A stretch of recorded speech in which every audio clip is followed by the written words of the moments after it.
बुलेट्रे मुखा पिंधा दुई दुर्बृत्त आसी बंधुक देखाई लुटि नेले जड़े आंध्र सोना व्यवसायी नगद 7 लाख टंका सह 900 ग्रामर सुना।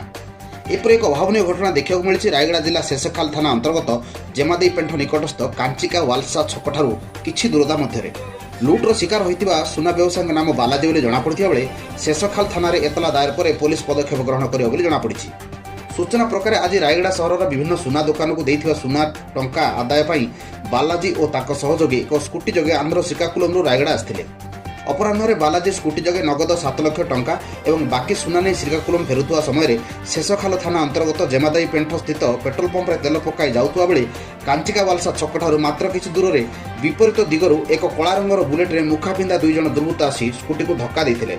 फल स्कूटी बालाजी सहयोगी तले पड़ दुर्बृत्त मैंने निज पाखे रखिथिबा एक बंधुक देखाई टंका बेग लुटि नहीं जमापड़ी। तेज लुट्र शिकार होता बालाजी और साथी शेषखाल थाना उपस्थित रही बेले लिखित अभियोग करने प्रस्तुत होती। घटनास्थल को रायगड़ा एसडीपीओ श्री दिव्य ज्योति दास और शेषखाल थाना अधिकारी श्री नीलम्बर जानी पहुंची प्राथमिक तदंत कर जमापड़ी।